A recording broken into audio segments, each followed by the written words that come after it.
Members. अब देखो market कल कैसा रह सकता है, बहुत सारी इंपॉर्टेंट न्यूज़ है, मैं वन बाय वन डिस्कस करूंगा। एक सर ने मुझे कमेंट किया था कि सर ये क्या नल्ला पुल बैक है। मैं अगर आपको वन शॉट आंसर करूं तो आज का बिहेवियर ऐसा ही था और टेम्पररी है। देखो शॉर्ट एंड सिंपल में मार्केट साइडवेज है, आप ज्यादा क्रैश नहीं बोल सकते, ज्यादा पॉजिटिव नहीं बोल सकते। ठीक है, मार्केट प्योरली साइडवेज है, स्लो एंड स्टेडीली नया हाई मारने की कोशिश कर रहा है। तो ऐसा है नहीं कि भाई ये क्रैश हुआ है और पुल बैक करने की कोशिश कर रहा है। ठीक है, मार्केट जस्ट एक साइडवेज करने की कोशिश करे, शॉर्ट एंड सिंपल में। ठीक है, अब देखो सिल्वर के आज सिल्वर लाइफ हाई को क्रॉस करता हुआ दिखाई दिया वापस। ठीक है, 2%। कल हम लोगों ने डिस्कस किया था ब्रेकआउट। अब देखो ये वीडियो में मैं अगर वीडियो ऐड करता हूँ सिल्वर, ठीक है, तो बहुत लंबा हो जाता है। तो आप बोले तो मैं नई चैनल पे गोल्ड सिल्वर वापस कंटिन्यू स्टार्ट कर दे, अगर आप इंटरेस्टेड रखते हैं तो वापस यहाँ पे बहुत सारी चीजें डिस्कस करेंगे। ठीक है, तो ट्राई करेंगे आज वापस गोल्ड एंड सिल्वर ये चैनल पे डिस्कस करेंगे, smart money moves bye market. Okay, बाकी चांसेस काफी कंटिन्यू वन वे ट्रेंड है सिल्वर के अंदर। ठीक है, तो काफी अभी तक के लिए पॉजिटिव है। ओके, रही बात डाउ जोन्स की, तो डाउ जोन्स यस्टरडे 500 पॉइंट नीचे था, 300 से 500 पॉइंट, काफी अच्छा रिकवर हुआ। यानी कि ग्लोबल मार्केट काफी हद तक सपोर्ट करा है और जो ट्रम्प के स्टेटमेंट्स आ रहे हैं उसका भी कोई फर्क पड़ता हुआ नहीं दिखाई दिया ग्लोबल मार्केट के अंदर। तो भाई इंडिया में क्यों फर्क पड़ेगा। ठीक है, इंडिया में फर्क पड़ेगा 500% का टैरिफ और एफआई की सेलिंग। ठीक है, अब देखो एफआई को सेलिंग को कंट्रोल करने के लिए यहाँ पे हम लोगों ने कुछ सुना है, जैसे कि आप देख सकते हैं आज भी सेलिंग है। बट सुना ये है कि भाई एसटीडी चार्जेस कम होंगे कैश मार्केट के अंदर। ठीक है, एंड और भी कुछ बहुत सारी चीज़ें यहाँ पे इम्प्लीमेंट होने वाली है। ठीक है, कि लाइक मार्जिन एक्स्ट्रा दिया जाएगा, एसटीडी चार्ज कम हो जाएगा। देखते हैं यहाँ पे कितना कम होता है, बट अगर ऐसा कुछ होता है तो मार्केट के लिए डेफिनेटली बूस्ट आएगा। ठीक है, तो मार्केट में देखो एफआई इंटरेस्टेड है नहीं, अगर एफआई आएंगे तो मार्केट में पॉजिटिव होगा। और देखो बहुत सारे लोग को नहीं पता होगा शायद कि मैंने अभी सुना था कि हमारा मार्केट से सबसे ज्यादा उल्टा अच्छा परफॉर्म पता है किसने किया। वेनेजुएला का मार्केट 75%, इवन पाकिस्तान का मार्केट जो करंट आप बोल सकते हैं पिछले 12 महीने के अंदर अंदर आई थिंक 20 to 30% मिनिमम भाग चुका है पाकिस्तान का मार्केट। मुझे कमेंट जरूर करना। क्लियर। तो शॉर्ट एंड सिंपल में भाई ग्लोबल मार्केट अच्छे परफॉर्म करे, पाकिस्तान इतना कचरा मार्केट है वो परफॉर्म कर रहा है। इंडिया में इतना टैक्स लगा कि भाई कहां पे जाना है, कहां पे है। ठीक है, जेब भरनी है क्या टैक्स लेके। सो देखते हैं यहाँ पे क्या होता है। डेफिनेटली ये ओवर बर्डन टैक्स है। आई थिंक कुछ ना कुछ सॉल्यूशन तो आना ही चाहिए। ओके, इसके अलावा सबसे इंपॉर्टेंट बात, भारत कोकिंग ऑयल। भाई मैंने तो अप्लाई कर दिया है। ठीक है, और आप देखोगे one of the biggest ever history create की है भारत कुकिंग ऑयल के अंदर, क्योंकि यहाँ पे 1,000 की रिक्वायरमेंट थी, 1,000 करोड़ की, आया है 1.1 लाख करोड़ की एप्लीकेशन आई है। और अगर आप नहीं जानते तो मैं बताना चाहूंगा 143 टाइम्स ओवर सब्सक्राइब हो चुका है। मैं सोच रहा था कि भाई 30 टाइम्स होगा, 40 टाइम्स होगा, या मैक्सिमम 80 टाइम्स होगा ओवर सब्सक्रिप्शन। बट भाई ये तो 143 टाइम्स, यानी कि अलॉटमेंट के चांसेस काफी हद तक कम हो जाते हैं। ठीक है, शॉर्ट एंड सिंपल में ये समझो, शेयर होल्डर के कोटा से बेटर चांसेस तो रिटेल कैटेगरी में है। ठीक है, तो जिन लोगों ने शेयर होल्डर कोटा में अप्लाई किया होगा, एंड देखो लोग पता है क्या होता है, लोगों ने शेयर होल्डर कोटा की इतनी हवा बना दी है, इतनी हवा बना दी है कि जब भी शेयर होल्डर कोटा का आईपीओ आता है ना, ठीक है, लोग वहीं पे ज्यादा अप्लाई करते हैं और रिटेल में कम हो जाता है। ठीक है, तो भाई मैं तो यही सोचता हूँ कि भाई रिटेल कोटा ज्यादा बेटर हो जाता है जिसमें भी शेयर होल्डर कोटा आता है। ठीक है, बाकी आप बोलना, ये मैंने बहुत बार नोटिस किया है। ठीक है, तो आई थिंक जिनको मिलेगा आईपीओ डेफिनेटली कॉन्ग्रेचुलेशन, जिनको भी मिले आई होप मुझे भी मिले। मैंने तो ज़्यादातर एप्लीकेशन एचएनआई में अप्लाई किया है। ठीक है, मोस्ट प्रोबेबली 2 लाख से ज़्यादा अप्लाई किया। देखते हैं यहाँ पे किसी ना किसी अगर मिलता है तो आई थिंक सोने पे सुहागा होगा। ओके, टाटा इलेक्सी। अब देखो एक बात समझना, मैं आपको शॉर्ट में बता देता हूँ थोड़ा, भारत कुकिंग ऑयल का सुन लेना, एक काम की चीज़ मैं बताने जा रहा हूँ। ठीक है, ये शायद कोई नहीं बताएगा। अब देखो फ्यूचर का मूव तो मैं नहीं बता सकता, रिस्ट्रिक्शंस है। ठीक है, बट मैं आपको एक अंदाजा बताना चाहता हूँ जो मैंने देखा है अभी तक। ठीक है, भारत कुकिंग ऑयल में क्या होगा वो मैं नहीं बता सकता, बट एक अंदाजा बता सकता हूँ। अब मैंने ये देखा है कि जब भी कोई आईपीओ आता है, ठीक है, जिसमें ओवर सब्सक्रिप्शन अनुमान से बहुत ज्यादा बेटर होता है। ठीक है, कि भाई अनुमान होता है कि भाई 10 गुना होगा, 30 गुना होगा, 40 गुना होगा, और उससे कहीं ज्यादा बेटर होता है ना, तो मैंने ये देखा है कि लिस्टिंग के बाद भी थोड़ा पॉजिटिव रहने की कोशिश करता है। ठीक है? अब ये बीसीसीएल होगा कि नहीं पता नहीं, बट ऐसा मैंने देखा है। अगर आप पूछे सर कोई एग्ज़ाम्पल है क्या? तो मैं आपको बताना चाहूँगा, ध्यान से देखिएगा, ये एग्ज़ाम्पल बहुत इंपॉर्टेंट है।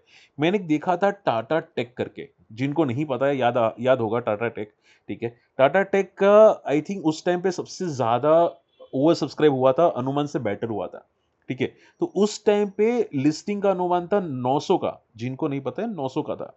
ये हुआ बंदा 1200 पे गया था 1400 पे एंड देन क्रैश, ठीक है? तो फॉल तो होते हैं डेफिनिटली, ठीक है? बट पॉइंट क्या आ जाता है कि लिस्टिंग के बाद थोड़े पॉजिटिव रहते हैं, ऐसा मैंने देखा है। फिर एक आया था, वो था बजाज हाउसिंग फाइनेंस वाला, अगर किसी को पता है तो, ठीक है? इसमें भी रिकॉर्ड तोड़ आईपीओ अप्लाई हुआ था, बहुत से लोगों ने अप्लाई किया था। इसमें भी अनुमान था, जहां तक मेरा अंदाजा है 120 या 110 का अंदाजा था लिस्ट ग्रे मार्केट के हिसाब से, ठीक है? ये लिस्ट हुआ 148 पे, गया 190 पे, देन क्रैश, ठीक है?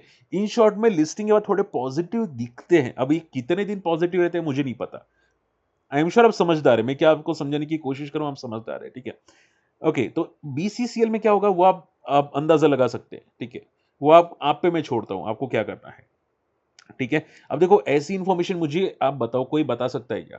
ठीक है? मैं हमेशा पैटर्न्स बताता हूँ आप लोगों को। अगर कोई मुझे बताए तो बता देना। मेरे जैसे वीडियोज़ कहीं पे नहीं मिलेंगे। वीडियो शेयर करना, चैनल सब्सक्राइब कर लेना भाई, मेरे जैसी इंफॉर्मेशन नहीं मिलेगी। ठीक है? चलिए टाटा एल्क्सी की बात करते हैं। नेट प्रॉफिट बहुत तेज़ी से आया है, बहुत स्ट्रॉन्ग आया है। ठीक है? आप देखोगे प्रॉफिट आया है 1.9 बिलियन वर्सेस 1.55 बिलियन। हालाँकि quarter to quarter profit decline हुआ है, year to year profit I think थोड़ा-सा बेटर है, ठीक है? एंड इबिट्डा मार्जिन में भी काफ़ी हद तक इम्प्रूवमेंट आता हुआ दिखाई दिया। आई थिंक सो कि इसमें भी सेम चीज़ हुई है जो टीसीएस, इन्फोसिस में हुई ना, ठीक है? सेम चीज़ आई थिंक हुई है कि वन टाइम प्रॉफिट थोड़ा कम हुआ है, बिकॉज़ आई थिंक गवर्नमेंट के नए लॉज़ जो आए हैं इम्प्लीमेंट के, ठीक है? उसकी वजह से कम हुआ है। बट मैं स्टिल मुझे ऐसा लगता है कि प्रॉफिट थोड़ा-सा कम है, ठीक है, टाटा एल्क्सी का। तो देखते हैं अभी क्या होता है, कल मोमेंटम कैसी रहती है, बट थोड़ा-सा कम आया है टाटा एल्क्सी का प्रॉफिट। अब फ्यूचर कमेंट्री पे डिपेंड करेगा कि भाई फ्यूचर कमेंट्री कैसी आती है, ठीक है? अब रिसेंटली भागा भी था, ठीक है? तो थोड़ा-सा ये डर का माहौल अभी के लिए टाटा एल्क्सी में दिखाई देता है कि भाई क्या ये सस्टेन करेगा कि नहीं करेगा। एंड मैंने आपको चार्ट्स पे ऑलरेडी पैटर्न बताई है, सी वीक पैटर्न है अभी तक। जब तक ये 9000 की रेंज तोड़े नहीं, तब तक तो वीक पैटर्न है, ठीक है? तो वेट एंड वॉच करते हैं, शांति से बैठे रहते हैं, ठीक है? और देखो, आप ऐसा मत सोचो कि सर ये क्या नेक्स्ट ईयर पैटर्न तोड़ेगा, ये मुझे भी नहीं पता। बट मैं इतना जानता हूँ कि जब पैटर्न तोड़ेगा तब पॉजिटिव होगा। और ऐसे जो लार्ज कैप के स्टॉक्स होते हैं ना, जो मतलब क्वालिटी स्टॉक्स होते हैं, वो काफ़ी साल निकाल देते हैं पैटर्न तोड़ने में, और जब टूटती है बहुत स्ट्रॉन्ग टूटती है, ठीक है? Okay, bank of Maharashtra numbers मुझे अच्छे लगे, डेफिनिटली स्ट्रॉन्ग नंबर्स थे। आई थिंक इनका एनपीए भी कम हुआ है एंड नेट प्रॉफिट भी काफ़ी अच्छा आया है। और आपको नहीं पता, मैं आपको बताना चाहूँगा, करंट ईयर के अंदर बहुत सारी बैंक्स मर्ज होने वाली है, ठीक है? ऐसा सोर्सेज़ की तरफ से आता हुआ दिखाई दिया है। तो शायद बैंक ऑफ महाराष्ट्र भी मर्ज हो, पता नहीं किसमें होगी, बट हो सकती है। तो आप ये मान के चलो कि ये इसकी वजह से मे बी पॉजिटिव दिख सकता है, may be, not sure but may be, ठीक है? तो आप देखोगे 50 का सपोर्ट है, अगर जब तक ये 50 के ऊपर है तब तक पॉजिटिव। जैसे ही 50 टूटा भाई, ये पागल हो जाएगा, ठीक है? एंड यहाँ पे एक रेजिस्टेंस है, बहुत ही मल्टी रेजिस्टेंस है 70 से लेके 80। ये बहुत स्ट्रॉन्ग रेजिस्टेंस है। इसके ऊपर कहीं निकलना स्टार्ट करे फिर देख सकते हैं हम लोग, ठीक है? और इसने भी कितने साल निकाल लिए, 16 साल अप्रोक्सीमेटली बैंक ऑफ महाराष्ट्र ने निकाल दिया इतना लंबा रेंज तोड़ने में।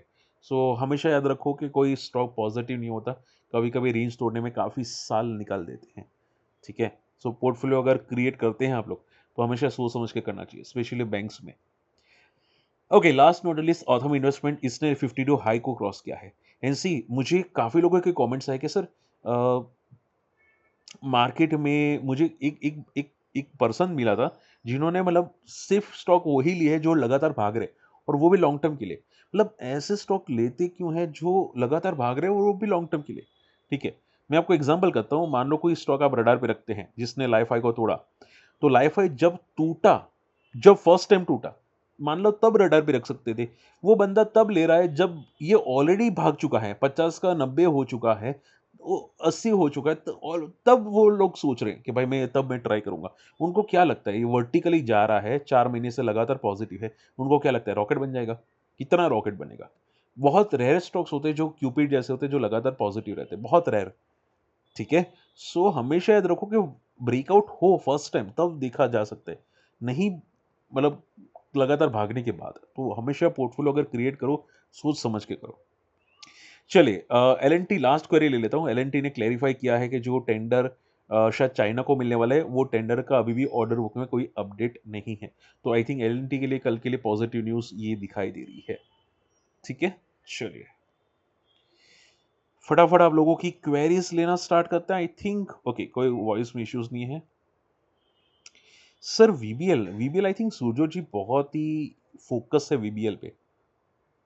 एक बात देखो एक बात याद रखिएगा वीबीएल पे अभी टैक्स लगा है 40% का टैक्स जीएसटी, ठीक है?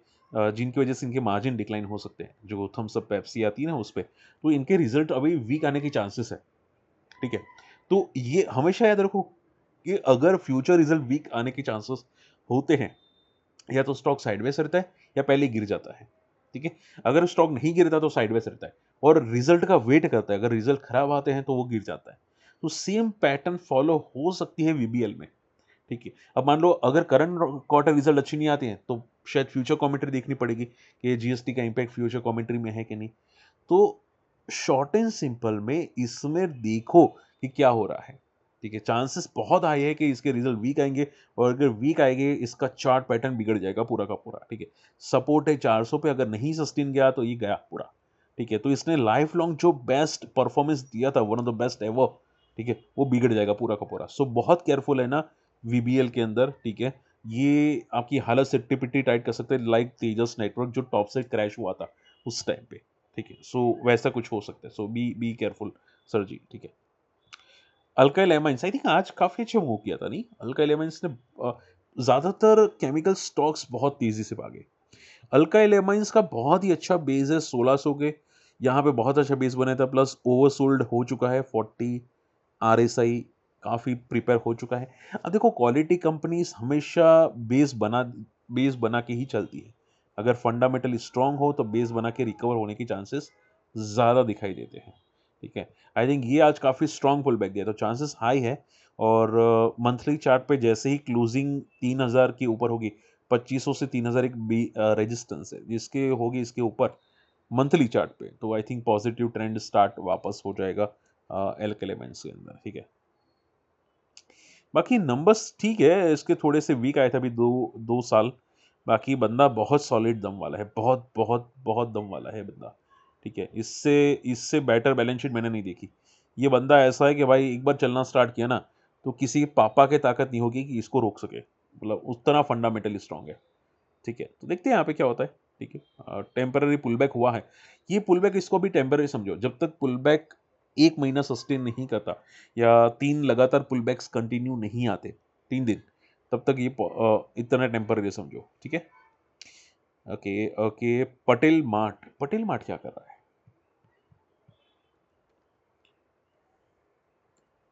पटेल रिटेल, सी ये आई थिंक करियाना की दुकान बोलते हैं इसको, क्या बोलते हैं? पटेल रिटेल को, ठीक है? करियाना की दुकान बोलते हैं ना, इसने पूरा चेन क्रिएट किया है। अब ये एक एक एक पोर्शन ऑफ द डीमार्ट जैसा है, ठीक है? स्लो है बट कॉशियस रहना पड़ेगा इसके अंदर क्योंकि क्या है कि अगर अगर उसका मुँह आएगा तो मुझे लगता है स्लो एंड स्टेडीली आएगा।